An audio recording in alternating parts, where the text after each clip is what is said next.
Bonjour à toutes et tous, je m'appelle Théo et je vous souhaite la bienvenue pour un tout nouveau concept de vidéo sur ma chaîne YouTube où vous allez pouvoir découvrir les coulisses de mes nombreux doublages que je fais sur les réseaux. Charlie! Allez, dans le pot, c'est ça. Grosso modo, ça veut dire que toutes les choses qu'on voit... Il m'arrive aussi d'avoir des problèmes, tu sais. Est-ce que tu crois que j'ai de quoi payer des cours? L'objectif de cette série est super simple, on se retrouve au moment où je vais réaliser mon doublage qui va être posté sur les réseaux. Donc, vous allez pouvoir assister à tout ce processus de création de comment je vais rentrer dans le jeu du personnage de la scène que je vais doubler. Vous allez pouvoir vous donner même tout ce qui est tips et astuces sur tout plein d'aspects, les rires, les faux pleurs, les scènes d'action, les onomatopées. Vraiment, voilà, là c'est vraiment un objectif pour donner des astuces, que ce soit à tout le monde, les gens débutants, modérés, etc. Et j'espère vraiment que ça va pouvoir vous servir. Et puis voilà quoi. Du coup aujourd'hui on se retrouve pour le doublage de Goobs dans Bienvenue chez les Robinsons. Alors je vais vous faire un mini contexte parce que sinon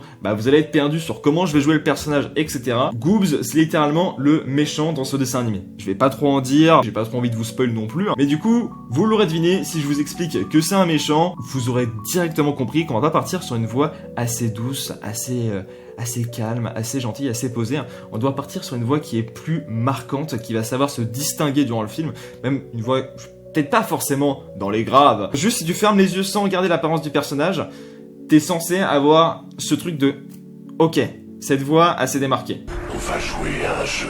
Vous voyez un peu ce que je veux dire? Concernant la scène que j'ai choisi de doubler, on va partir sur le moment où Goobs va rencontrer sa version enfant. La scène est vachement intéressante parce qu'elle va être séparée en deux parties. Durant les 30 premières secondes, on va avoir un aspect de storytelling et de motivation. Donc, ça va être super bien pour cet aspect de doublage parce que ça va nous entraîner à tout ce qui est le jeu dans la voix, les émotions qu'on doit ressortir. Donc c'est vraiment intéressant, c'est même directement la base du théâtre, on va dire le jeu d'acteur. Et les 30 dernières secondes, ça va être tout un petit aspect plus léger avec 2-3 réactions bouche ouverte en mode tu vois, genre des trucs comme ça. Bon, j'ai abusé, c'est pas ce qui va se passer là, mais il va y avoir des petits trucs comme ça, des petits rires et 2-3 petites phrases. Donc c'est vraiment deux trucs qu'on peut facilement différencier et du coup ça va être vraiment intéressant pour cette première vidéo d'analyse où je vais pouvoir vous donner mes petits tips. Bon, du coup on perd pas plus de temps, on se lance tout de suite dans le vif du sujet, mesdames et messieurs, on est là pour le doublage.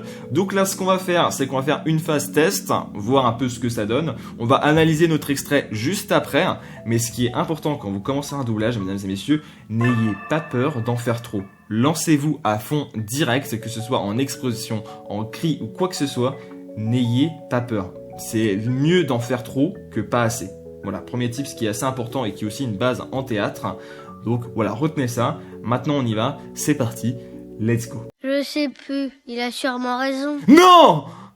Ils te diront tous de laisser courir, de passer à autre chose, mais non! La rage, tu dois la ruminer, la laisser bouillir à l'intérieur, la couver, tu dois refouler ces sentiments de haine, qu'ils alimentent tous tes actes, que la haine devienne ton allié, et un jour tu seras capable de grandes et horribles choses. Bois mes paroles, Goob, ne laisse jamais courir. Ok, du coup, analyse de ce premier échantillon, mesdames et messieurs. Donc, là, ce qui est aussi important, d'ailleurs, deuxième petit tips, c'est l'autocritique, qui est quelque chose de très important dans vos doublages. C'est qu'il ne faut pas être à la fois trop léger et à la fois trop demandant. Voilà, faut pas être trop dur. Mais vous allez voir tout de suite comment je peux trouver le juste milieu, comment moi je fais mes autocritiques. Et j'espère que ça vous aidera, vous aussi, à faire vos autocritiques. Donc, durant cette scène, il y a eu déjà plusieurs choses qui n'allaient pas. Alors, le non, au début, on peut se le dire, il est bien. Non! On peut se le dire, il correspond très bien à tout ce qui est ce geste de panique du personnage. Et non! Voilà, on est d'accord, ça va super bien. Bon, d'ailleurs, l'arrêt sur image est assez drôle. Mais du coup, le moment où tout flop, c'est l'instant où Goob va commencer à faire son monologue. Et malheureusement, là, on va avoir une expression qui va être ressortie dans ma voix. Les émotions que je vais ressortir, ne correspondent pas au visage du personnage. Par exemple, le moment où... Attendez, je vais le retrouver. Là, voilà. Sur cette scène-là, vous voyez sur un arrêt sur image, il est avec un grand sourire. Donc, c'est vraiment... Ça veut dire que la phrase doit être finie dans un sens comme ça. En mode... là, c'était quoi? La phrase d'avant, c'est... la rage. Donc là, il dit pas la rage, genre il est pas vénère, c'est vraiment un truc la rage. Vous voyez, c'est un truc où il va être beaucoup plus souriant. Et moi, je le sors comme ça. La rage, tu dois la ruminer. Je dis la rage, alors que ça va pas du tout avec l'expression du personnage. Donc ça, c'est mort. Voilà, ça dégage. La couver, tu dois refouler ces sentiments de haine. Pareil, ensuite on a sur le moment où je dis la couver. Le problème, c'est que là, Goob, il a un geste avec ses bras. Vous le voyez, il fait un truc genre comme ça. Genre, si par exemple, si je vais faire une phrase et que je vais faire ce geste, vous allez ressentir un changement dans ma voix. Je vais dire, aujourd'hui, je suis en train de je suis en train de faire un doublage chez les Robinson. Vous voyez, il y a vraiment un truc dans ma voix qui est un peu modifié. Donc, quand je dis la couvée, ça ne va pas, mais un truc du genre la couvée, genre là, la voix, elle va plus porter. Donc, là, c'est pareil, c'est un truc qu'il va falloir corriger sur ce deuxième test qu'on va faire juste après. Tu dois refouler ces sentiments de haine. Là, pareil, Tu dois refouler ces sentiments de haine. là, Goob, il a une expression quand même sur un visage qui est beaucoup plus méticuleuse. Il est très... Tu dois refouler ces sentiments de haine. Il travaille. Et là, pareil, c'est un jeu aussi qui va se faire au niveau de votre mâchoire. Faites en sorte que le personnage que vous voyez, ce soit littéralement vous. Vous n'êtes pas en train de jouer un personnage, vous êtes actuellement le personnage de la scène que vous êtes en train de doubler. C'est important et c'est ça qui m'aide aussi à chaque fois à réaliser mes doublages. C'est vous qui êtes dans ce dessin animé et c'est vous qui êtes à la place du personnage. Vous êtes le main character du doublage que vous êtes en train de faire. Je vais dire de ce dessin animé, mais voilà, j'ai bégayé. Bon, pareil avec la phrase d'après, il y a tout de suite un grand problème, regardez. Qu'ils alimentent tous tes actes, que la haine devienne ton allié, et un jour tu seras capable de grandes et horribles choses. Là, on n'est pas sur une phrase qui ressort la bonne expression du visage. Je suis toujours dans cet aspect très vénère quand j'ai fait ces premiers tests, alors qu'en fait, le visage de Goob montre quelque chose de beaucoup plus soft, et c'est ça qui va être très difficile avec cette scène. J'ai fait exprès de prendre une scène qui est pas simple, c'est que là, on va jouer tout de suite sur beaucoup de changements d'expression. Que ce soit dans l'émotion ou même au niveau du visage, au niveau du jeu. Là, regardez, là, il est très, très méticuleux, comme je vous ai dit. Et phrase d'après, paf, vous voyez son sourcil, il est quand même vachement foncé. Et c'est pareil, c'est un code dans tout ce qui est dessin animé, etc. Je pense que vous connaissez tous. Quand vous avez un personnage avec des sourcils comme ça, la plupart du temps, c'est soit qu'il montre de la compassion, ou bien qu'il est triste. Et ça se voit même encore mieux sur ce plan-là, on voit clairement que Goob a un visage triste. Alors du coup, ma voix vénère ne correspond pas du tout à l'émotion qui est censée être exprimée durant cette scène. Donc voilà, c'est vraiment quelque chose qui est censé être plus compassionnel. Regardez, genre vraiment un truc... Qu'ils alimentent tous tes actes, que la haine devienne ton allié. Donc, maintenant qu'on a noté déjà tous ces différents trucs, on va refaire un test, on voit ce que ça donne, et vous allez tout de suite voir quand même le changement. Vous allez voir, ça va être flagrant. Ils te diront tous de laisser courir, de passer à autre chose. Mais non! La rage, tu dois la ruminer, la laisser bouillir à l'intérieur. La couver, tu dois refouler ces sentiments de haine qui les alimentent tous tes actes. Que la haine devienne ton allié. Et un jour, tu seras capable de grandes et horribles choses. Bois mes paroles, Goob. Ne laisse jamais courir. Ok, du coup, deuxième analyse, mesdames et messieurs. Donc là, cette fois-ci, je pense qu'il n'y a pas photo. Vous aurez vu la différence entre la première prise et la deuxième. Là, c'est beaucoup plus plaisant à regarder et à écouter surtout, parce que tout ce que j'ai réussi à exprimer avec ma voix au niveau des émotions, eh bien, ça colle beaucoup plus au visage de Goob. Et ça, c'est vraiment le truc qu'on recherche absolument dans le doublage. Tant pis que vos voix, elles ne collent pas au personnage, etc. C'est pas grave si demain, je sais pas, moi, je veux essayer de doubler Jack Sparrow. Je sais que ma voix ne collera jamais sur Jack Sparrow, mais c'est un très bon exercice d'essayer de doubler jusqu'à réussir à sortir les bonnes intonations. Le souci de ma voix actuellement, c'est qu'elle est trop soft. On va tout de suite l'attribuer à un personnage gentil. Et du coup, comme je vous l'ai expliqué au tout début de la vidéo, un personnage méchant a une voix qui se distingue. Le meilleur exemple que je peux vous donner, c'est dans le dernier dessin animé du Chaboté, La Mort. Je suis la mort, au sens propre. La Mort, ça a une voix qui est quand même vachement impressionnante, et tu sais très bien que ce type de voix, ça va pas être le meilleur ami du Chaboté qui va arriver, qui va faire « Allez, on part à l'aventure ». Oh, Kitty! Regarde ses yeux, t'es forcé de le croire! Après, ce qu'il faut faire, c'est pas aller dans l'abus et partir sur une voix trop grave non plus. Il faut juste une voix qui se distingue et qui peut coller au caractère du personnage. Là, on est sur un adulte qui est encore même jeune adulte vu les événements de la fin du dessin animé, etc. Donc je vais pas lui faire une voix extrêmement grave. Ma voix actuelle pourrait presque s'en rapprocher, mais il faudra juste que je l'aggrave un chouïa plus et que j'arrive, en l'aggravant un chouïa plus, à rester sur un timbre de voix parfait, ressortir les bonnes émotions dans ma voix comme je l'ai fait sur cet enregistrement. Donc maintenant, c'est ce qu'on va chercher à faire. C'est à faire. Et puis voilà, on voit ce que ça donne. C'est parti quoi les gars. Non! Ils te diront tous de laisser courir, de passer à autre chose, mais non! La rage, tu dois la ruminer, la laisser bouillir à l'intérieur, la couver, tu dois refouler ces sentiments de haine, qu'ils alimentent tous tes actes, que la haine devienne ton allié, et un jour tu seras capable de grandes et horribles choses. Bois mes paroles, Goob.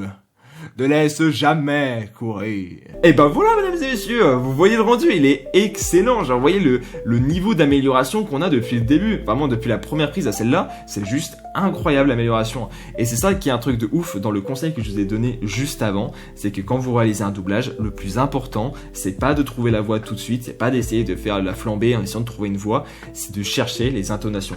On va largement privilégier quelqu'un qui va savoir jouer les expressions des personnages plutôt que quelqu'un qui a une voix qui colle. Si vous avez déjà l'expression des émotions, etc. dans votre voix, après vous avez juste un travail pour que vous puissiez, avec votre voix, essayer de vous rapprocher le plus possible d'une version qui vous plaira ou d'une version que le personnage que vous allez regarder à l'écran choquera beaucoup moins que votre voix, on va dire, normale, si, admettons, c'est un méchant ou c'est un personnage qui demande une voix spécifique.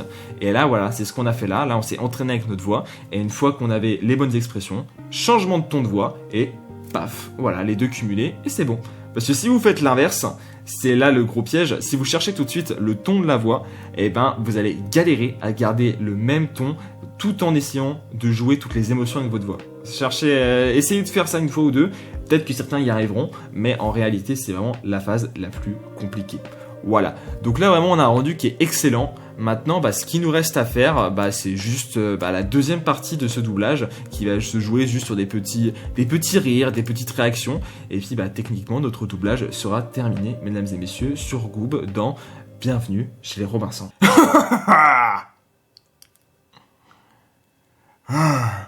Mais où est-il donc passé? Oh, quelle idée géniale! On recueille des indices chacun de son côté. Oui, regarde ma chère, ce que j'ai trouvé. Un petit marathon. Et toi, tu as trouvé quelques indices? Et voilà, mesdames et messieurs, on a réussi cette deuxième partie. C'est cool, franchement, le rendu est franchement top.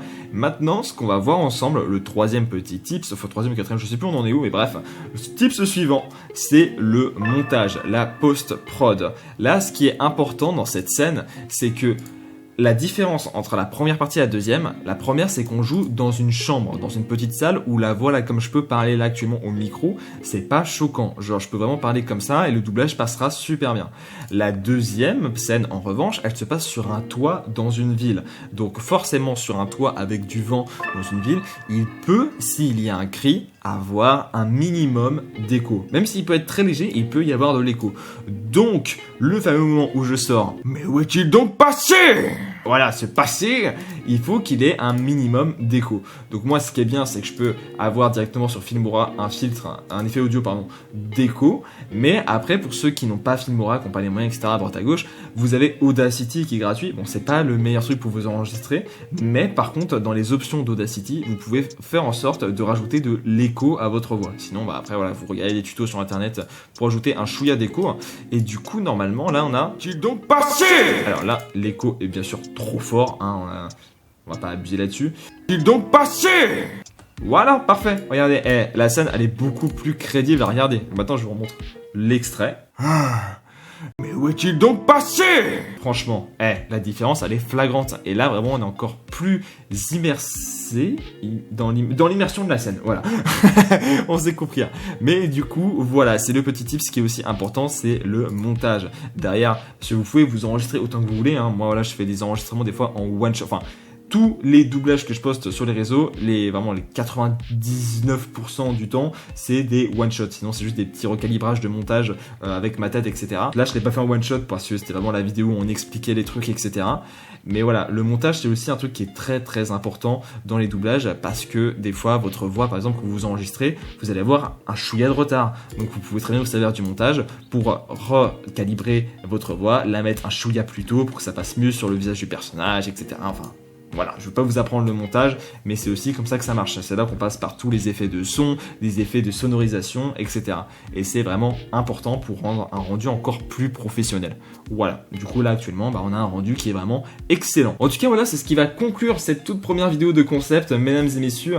Non, je ne vais pas vous montrer le rendu final, il a déjà été posté sur les réseaux, donc n'hésitez pas à aller le voir avec le lien qui apparaît là ou dans la description si vous ne l'avez pas vu. Et d'ailleurs, si vous foncez directement suite à cette vidéo, mettez un petit commentaire comme quoi vous venez d'ici, comme ça voilà, ça me fait une petite idée et ça me fera toujours un peu sourire. Et puis bah voilà, je vous invite aussi à commenter pour me dire vos avis, si ça vous a aidé, si vous voulez plus de sujets, plus je sais pas, des trucs que je peux rajouter dans ce genre de format. Moi c'est vraiment avec grand plaisir que je partage mes petites coulisses, et que si ça peut aider des gens, bah ça sera vraiment avec un grand plaisir que je fais ça. Et du coup voilà, vraiment les avis c'est super important les gars, n'hésitez surtout pas. Et puis voilà quoi. Sur ce, moi je vais vous laisser là, je vous dis à très bientôt pour de nouvelles aventures. On se retrouve ce week-end avec des vidéos gaming, et puis forcément lundi et mardi c'est les doublages, et les mercredis maintenant ça sera les vidéos coulisses de doublage. Et puis voilà, ça maintenant ça commence à avoir une chaîne qui commence à être blindée en vidéo quoi, avec un bon petit planning hein. Bon allez, je vous dis à très bientôt pour de nouvelles aventures, et sur ce prenez soin de vous et ciao tout le monde.